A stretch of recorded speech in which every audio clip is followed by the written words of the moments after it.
mean, Alan Wake is a psychological action thriller. So we're building a story-driven experience with a strong central character, Alan Wake.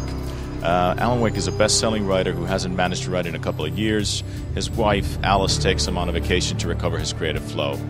She goes missing, and Alan Wake is caught in a nightmare when his latest book he can't even remember writing is coming true before his very eyes. Damn it, Barry, they'll kill her! Okay then. It's Alice we're talking about, and they want the manuscript? The one you can't even remember writing? The one they think is... I don't know! I think we're very close to what we set to establish from the beginning. A lot of the burden on us is to meet the expectations from the audience and also the expectations that we set to ourselves. So I think Alan Wake has humongous potential to be something of a landmark game, and we want to fulfill that vision in terms of storytelling, in terms of narrative, and establishing the first real thriller. And it's taken some time, and we've been working very hard at it, but I think all that work will pay off in the end. We think of Alan Wake as a thriller experience, and for us a thriller is very different from horror.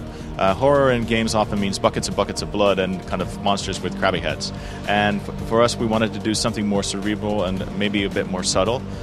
So lending from masters such as Alfred Hitchcock or David Lynch or Stephen King. So if you think of movies like Psycho or The Shining or even TV series such as Lost or Twin Peaks, I think then you're closer to our subject matter than if you were looking at a splatter or a gore film. The game will certainly have sections such as previously on or on tonight's episode and so forth. We feel that those are actually quite good storytelling tools because you can relate to the audience of, you know, maybe something that's happened in the past that's going to be relevant shortly or so forth, and it's also a good pacing. It just feels like a good pace for a game to have those kind of small intermissions in between. So it feels kind of cool. Alan! Alice!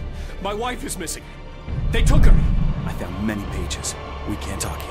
Come meet me in Oakland. The dark presence has been unleashed, and it's taking over everything in its path, from people to animals to inanimate objects. So it also has kind of like a poltergeist effect, if you will.